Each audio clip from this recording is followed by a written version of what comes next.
Hi guys, welcome to Panenka Praise, the channel where we talk all things football. And I have very good news. Club football is back. Yo, that 1 week without club football felt like an eternity, but club football is back. And we had derbies this weekend. We had the Manchester Derby and the Derby d'Italia. Well, let's start in Manchester. Did it live up to the hype?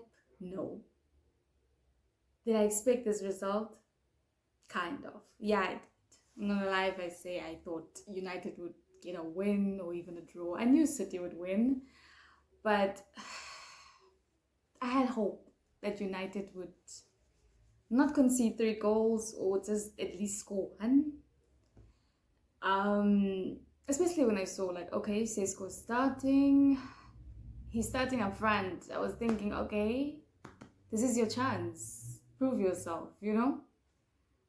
Yeah, but unfortunately it was the Haaland show. Yeah, but let's get into it. So City won 3-0, a brace from Haaland, a goal from Foden. And you know Foden, hey, that man, he loves scoring against United. A Manchester derby, we know it's inevitable. Foden is going to score. He's going to score. But that goal, when we look at that goal, that work, that was all Doku. Okay, that was Doku. From the moment he got that ball, that turn, that run, giving the ball to Foden, the header was a beautiful header. It really was a beautiful header. But that run from Doku, yeah, setting up that goal for Foden, that was all Doku there. And you know United's defense, it made it so easy for that man. He had all the time in the world to turn, to run. They weren't even closing in on him. He had way too much space and freedom with that ball to make that run to even release the ball to Foden. Way too much freedom. But yeah, City's attack was they were playing very well. Haaland, Foden, Doku. Doku was playing exceptionally well for me. I know that Haaland got man of the match, well deserved as well. Got a standing ovation, and he deserved it. Okay, no. Let me retract that. I think Haaland should have gotten man of the match. It was well deserved. He got it. He deserved it. But I did feel that Doku's performance was, it was a very good performance. And that first goal, he was playing on the left wing, right? Where he usually played or plays. But the goal came from the right side, from the right side. And yeah, he was just good in any space where he found himself in. The runs he was making, everything, I feel like City's whole attack just worked so beautifully together. Even with the midfield, I felt like the overall team performance was just very, very good. They were very good. And Haaland were doing Haaland things. He scores goals. Okay, we know he's there for a reason. He's Erling Haaland for a reason. We know that man scores goals. But one thing I noticed, that performance, that defensive performance though. Because I'm thinking if Pep ever needs someone in defense, let's say there's injuries, they don't have any other players to put in the back, you can just shift Haaland. That defensive performance of yesterday, he should be a centre back. They can just put him there at the back. If ever, I don't know, if there's 2 defenders get 2 red cards in one game or something, Haaland can just move. He can just be there, chilling at the back. Because he was really putting in a very nice defensive performance. But he's not a defender though, he's a striker, and strikers score goals, and that's what he did. During the match, he really found himself in very good positions, and that's one thing. Haaland, it's not like he's just waiting in the box, waiting for the ball, waiting in the box, standing still there, waiting to score. He doesn't do that. That man was everywhere yesterday. And you know something I've noticed during that match, actually, for big parts of the game, it seems like City allowed United to have the ball. Like play with the ball, and they would get them on the counter. And I was so confused. I was like, City loves having possession, you know? They love dominating possession. And it's like they just gave them the ball, and it was very easy for them to get the ball back, especially in midfield. That's something else. We'll talk about that later. United midfield issue there. But they just allowed them to run with the ball. It's like they knew that you're not gonna do anything with it. And once they get that ball back, that's when they were pouncing. And Haaland was so good, like getting into the positions, scoring the goals. You know when come on. And we know when Haaland gets the ball in a good goal scoring position, it's a goal. Okay, just add to the tally. It's a goal. Before the game started, I actually predicted like the score, and I said 3-0 to my friend who's a big United fan. And I was actually just joking. You know, I just wanted to give the like worst possible outcome for him for this game. You know, I said 3-0. And once they were 2-0 up, I knew my prediction was going to be true. This was the right prediction. It could have been 5-0. Reinders missing his chance, Haaland missing another chance. It could have gotten real ugly. Reinders, he was in my in my fantasy Premier League team. So every time he would miss, I would just be like, come on, guy. Wow, really? Like I wasn't even supporting. I was watching this game as a neutral fan, but I was supporting Reinders. Okay, I wanted him to score for my own benefit, of course. But yeah, in the beginning, like he had some horrible touches in the start of the game. I know there was this nice ball that Foden passed to him. I think he got the ball in the box, right? And he just had to make the pass to Doku on the left. That would have put Doku in a very, very nice position to just shoot and taste the United goalkeeper. Could have been a goal even. And then his touch was just horrible. And it happened previously as well. Earlier in the match, it happened as well. And I was like, hey. Yeah, he had a shaky start, you know, but once he got into it, he found himself in really nice positions. He played very well. And I remember mentioning this to someone and saying when they bought him, after that I think it was the first game or the second, I'm not sure. But when I saw him play, I was like, this is gonna be the signing of the summer. This one. Because you can just see he's a really great player, and you can just see he's going to really perform well for City. He's really going to perform well. But as I was looking at this team that played on Sunday, I was wondering now, okay, we know Zirkzee and am I pronouncing his name right? And Marmoush. So we know obviously they are injured. I know Marmoush, his injury isn't that serious. I think he'll be back in October. Is it October? Yeah, he'll probably be back, like early October, he'll be back in the team. Yeah. So I was just thinking now, I was just wondering, like, is Doku gonna be starting? Or what are we gonna do? We're gonna put Haaland and Marmoush up front, still have Doku there. How are things gonna look? You know?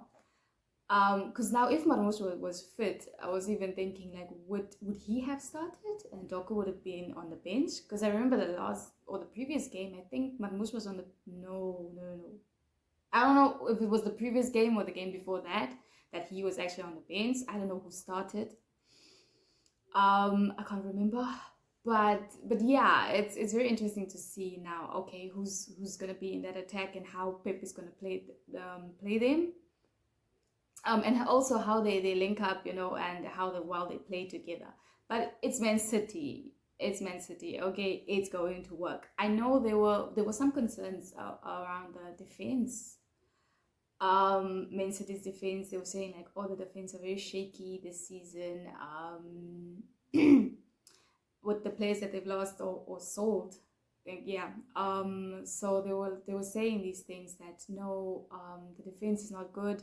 I know Stones is injured, so there's a lot of injuries. That list, don't they have like 11 players that's out, and they still beat United 3-0? Imagine.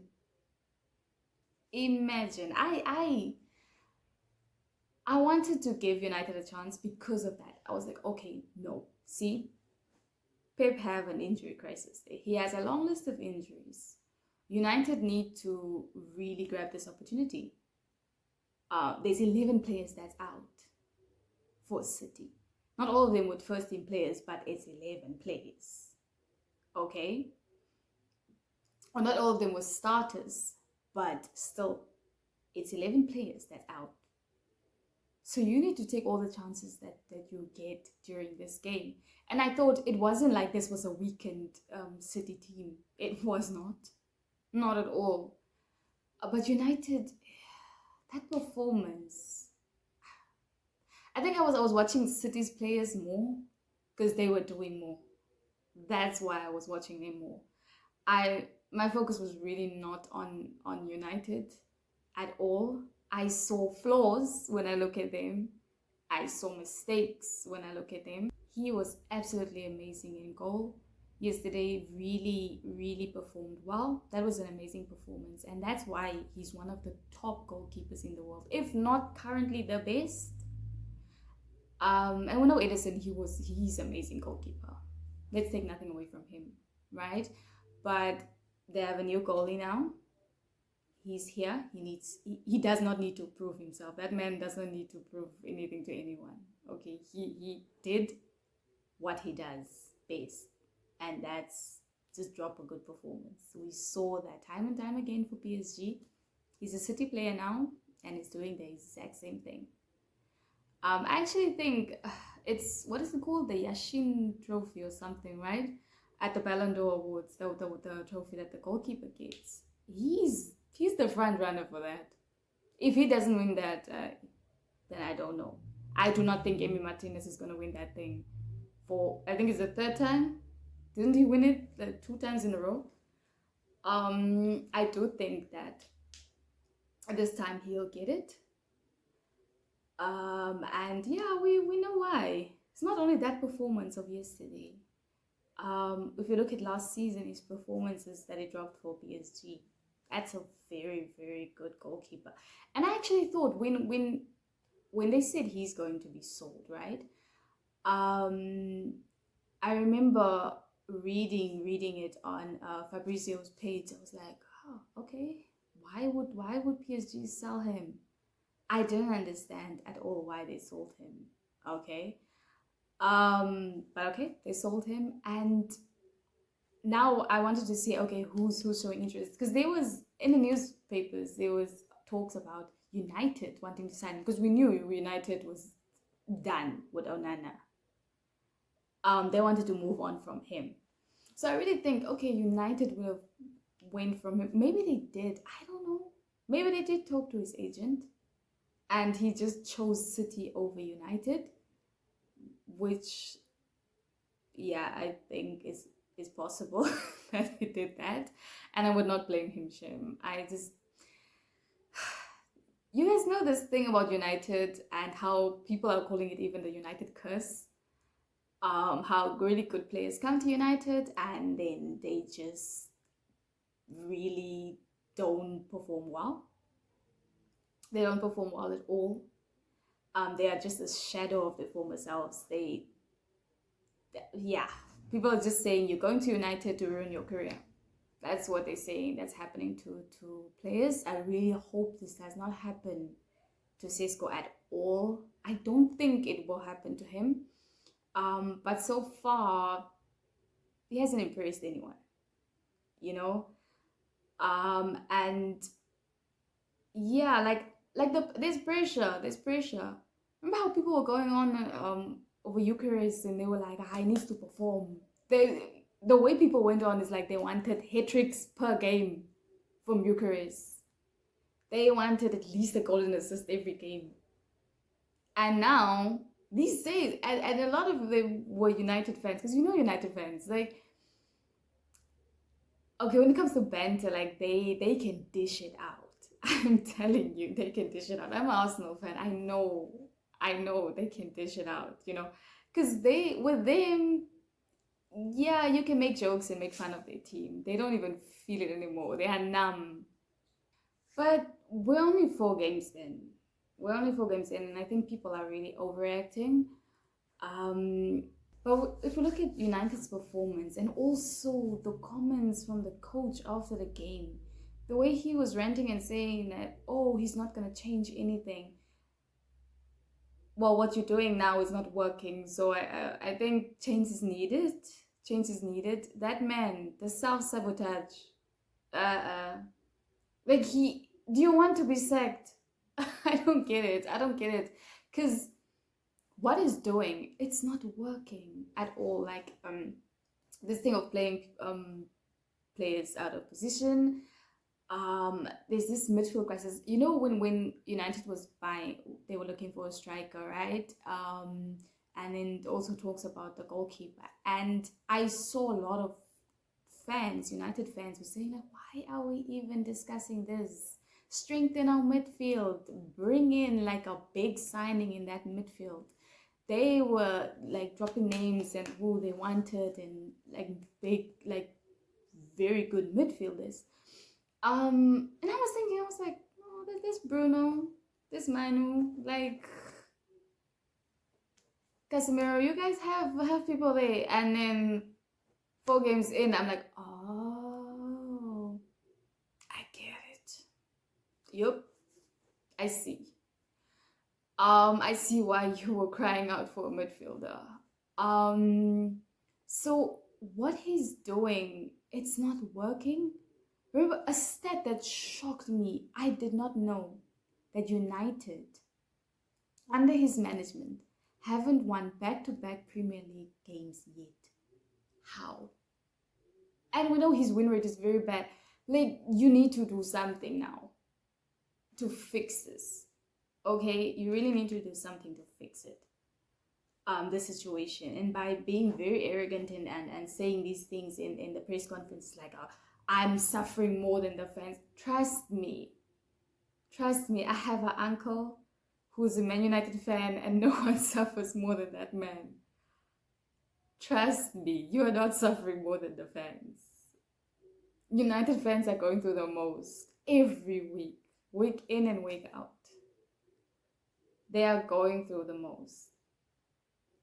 So something needs to change or else he'll be gone. He'll be by December. If United, because you can't have Man United being 12th, 13th, 14th in the league. And next, look at the next picture. Chelsea. That's not even a definite win. It's not even you can sit here and be like, they'll win or at least get a draw.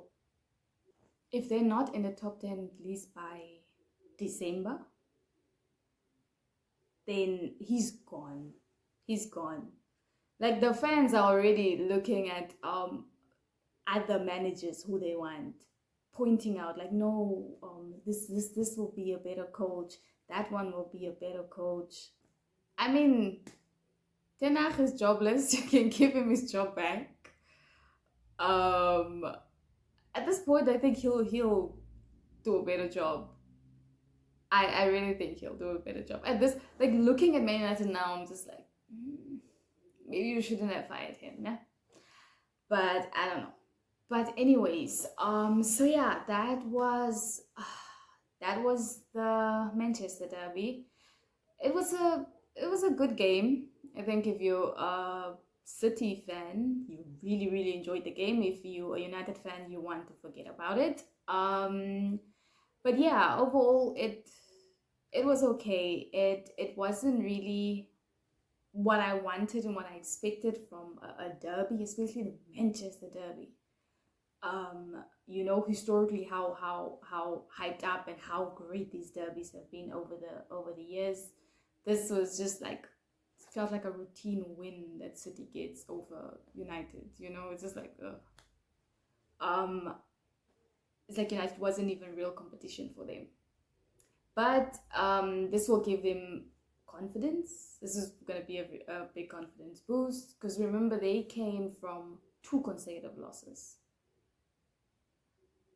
And next up they have Arsenal, so they will be very confident traveling to the Emirates, very, very confident that they can actually get a win there and go for the 3 points. So something I've noticed is that Arsenal, obviously this week's Premier League action started with Arsenal against Forest getting a 3-0 win over them, and it ended with City getting a 3-0 win over United. And these 2 are facing each other next week, and we know, I feel like there's more hype for that game.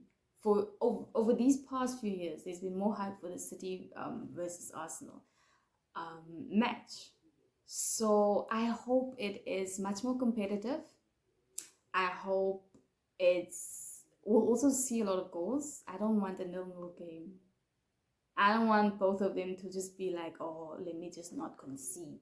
At least let me not concede. I want them to go for goals. I want them to just play well. Just drop a really good performance, so that we can forget about that anticlimactic derby, and we can just like focus on this game now. Just give us a very good performance, both of the teams. That's what we want. And now we're going to Italy for the Derby d'Italia, and what a game! What a game! In my previous video, I said that this is going to be an exciting fixture, right? I pointed out a few fixtures, and I was like, oh, this one. I was not disappointed. Like, sitting down, watching that match, actually deciding that, okay, I'm going to skip like a Prem game and watch a Serie A match.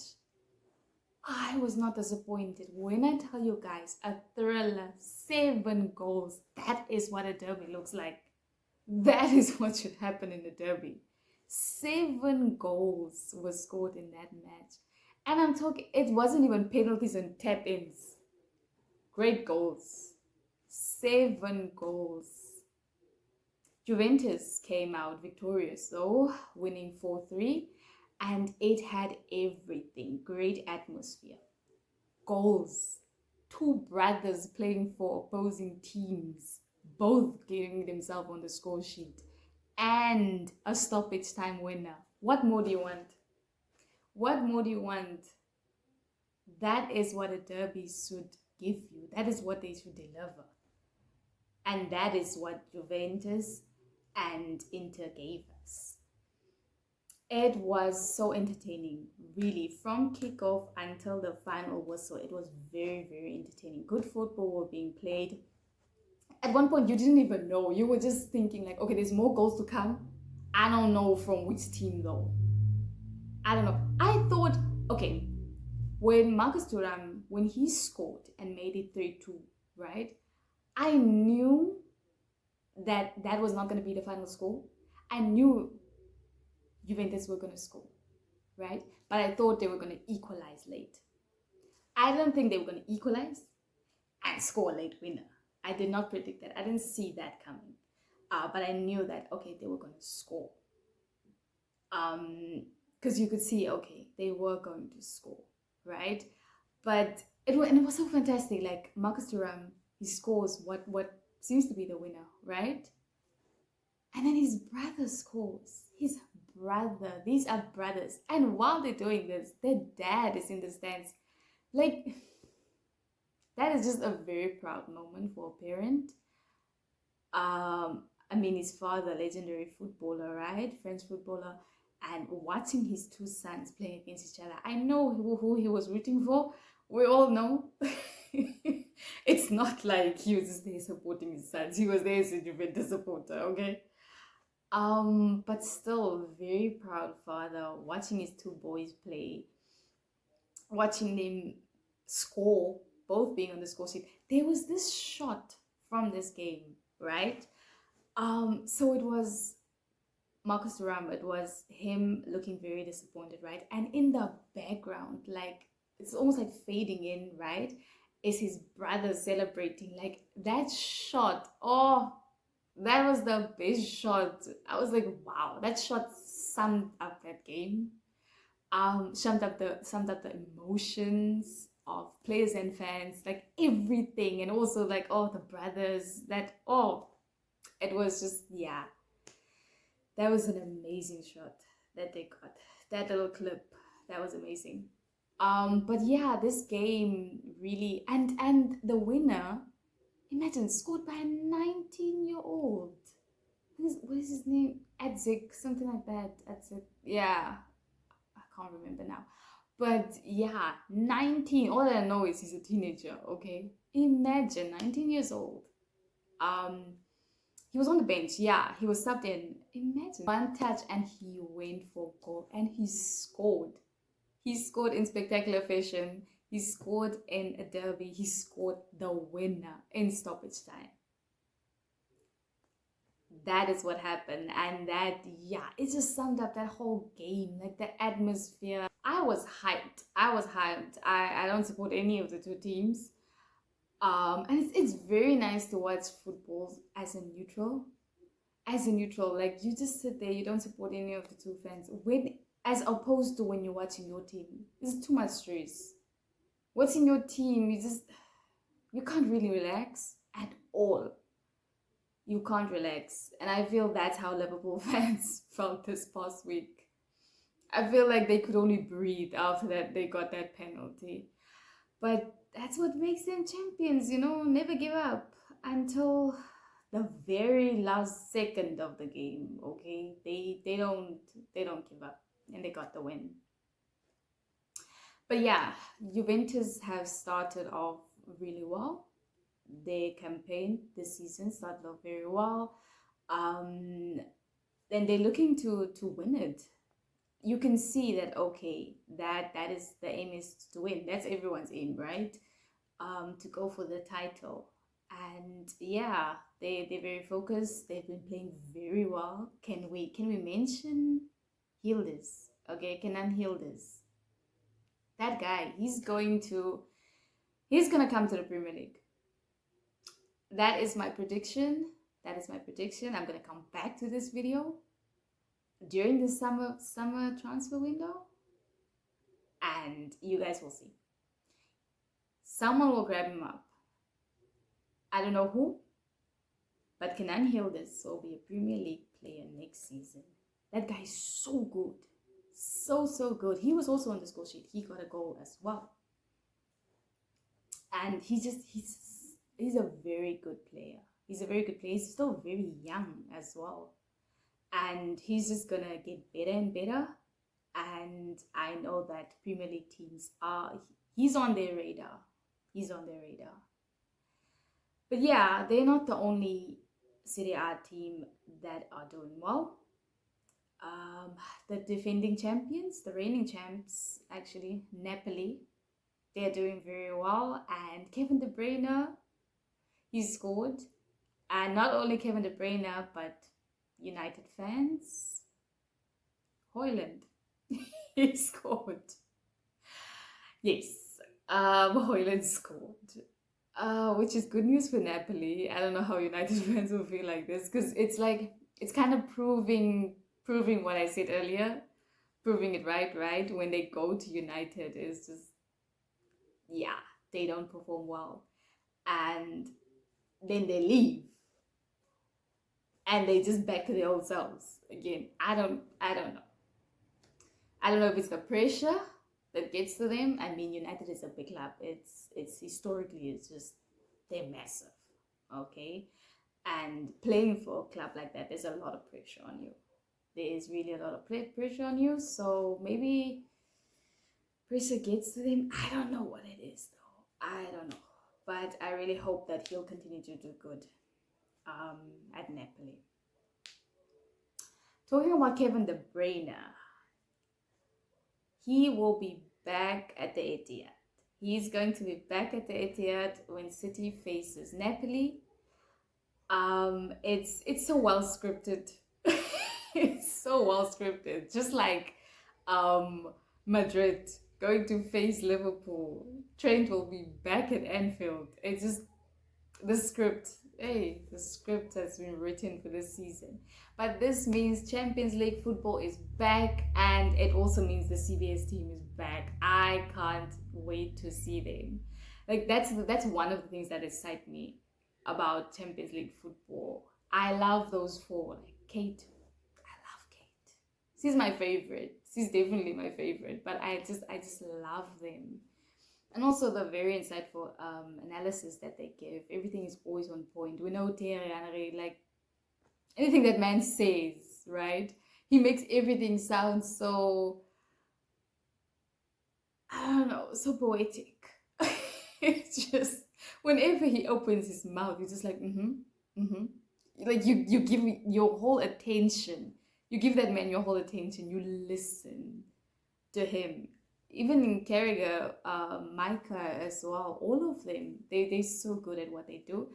And that's why I'm always looking forward to Champions League football. Not only the football, but for them as well. But yeah, let's focus on the games. So there is a lot of games. Tuesday, there's games. Wednesday, there's games.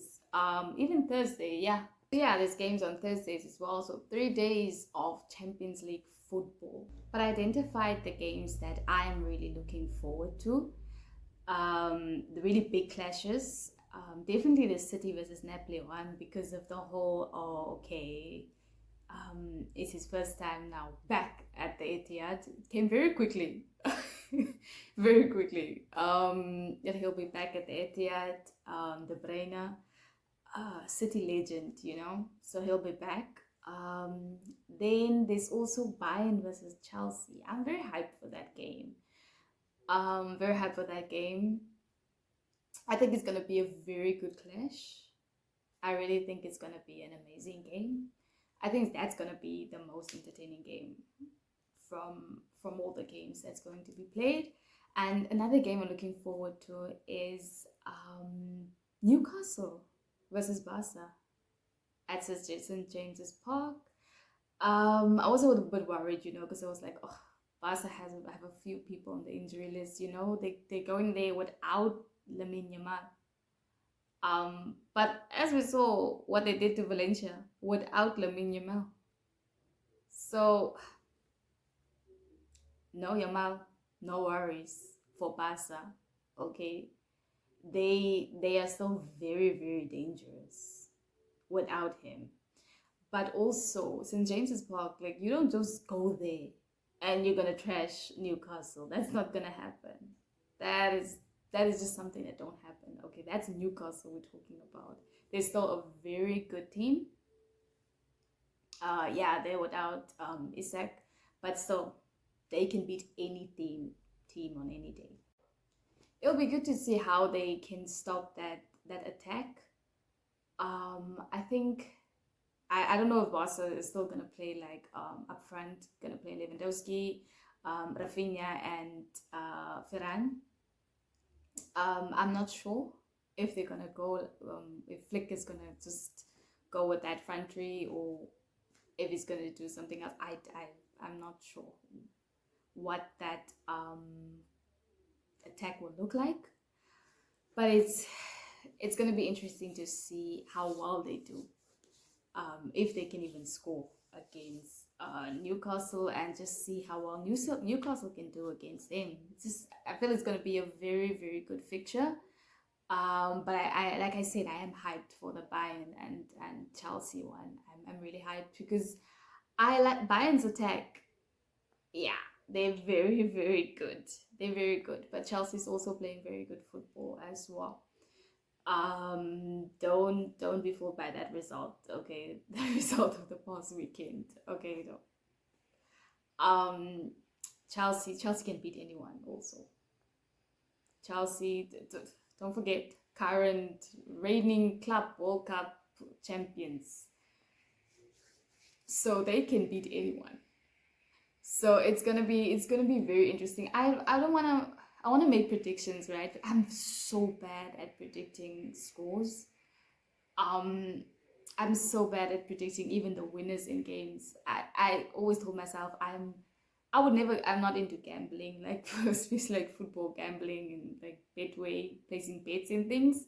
But if I should do it, I would lose my money every week.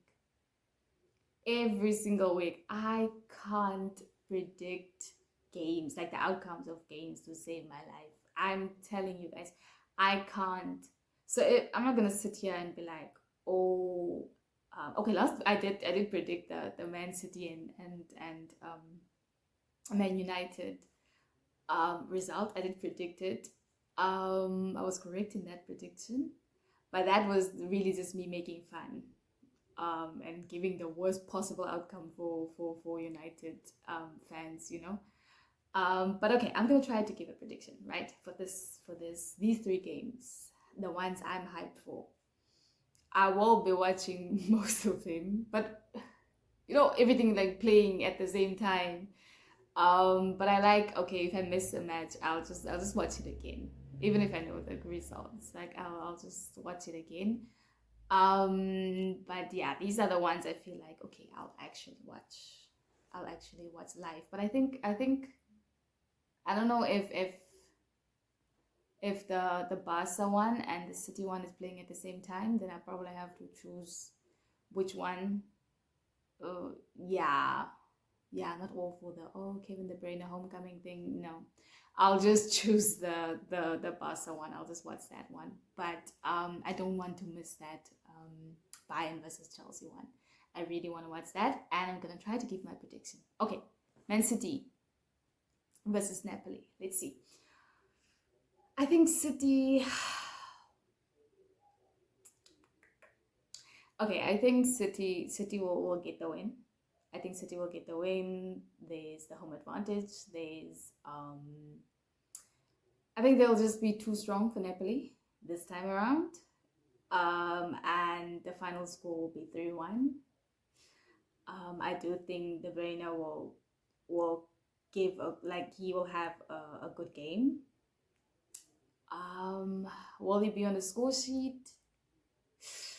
No, I'm gonna say he's going to get an assist. Okay, assist. De Bruyne assist, and then Haaland will be on the score sheet.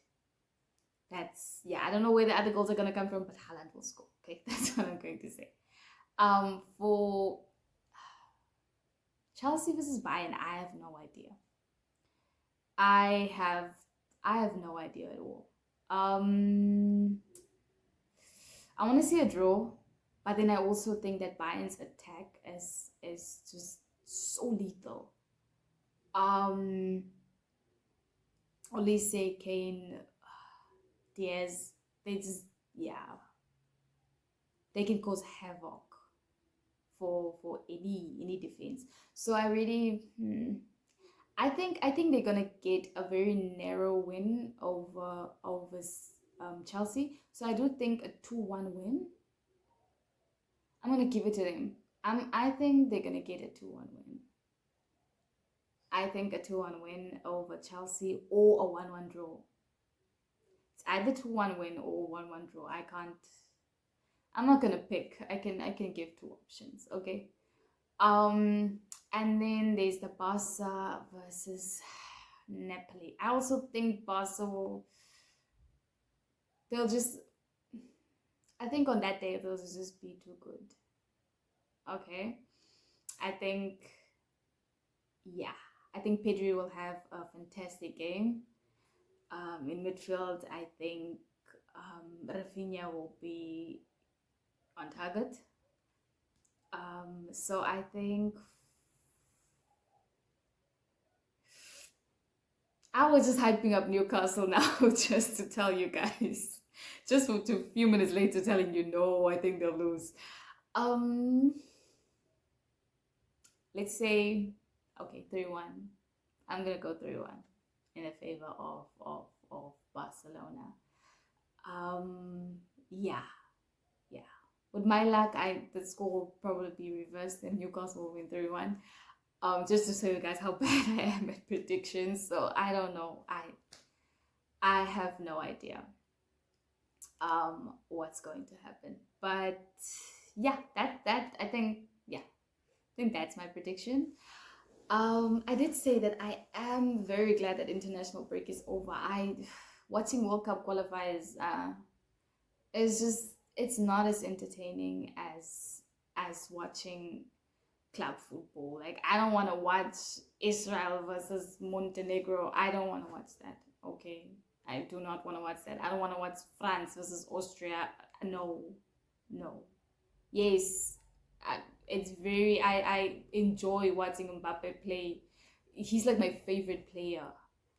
But I do not want to watch international football unless it's the World Cup. Okay, unless it's the World Cup, then we're hyped. AFCON or World Cup or Euros, and also lots of Champions League action that we will look back onto and discuss. So yeah, until next time, bye.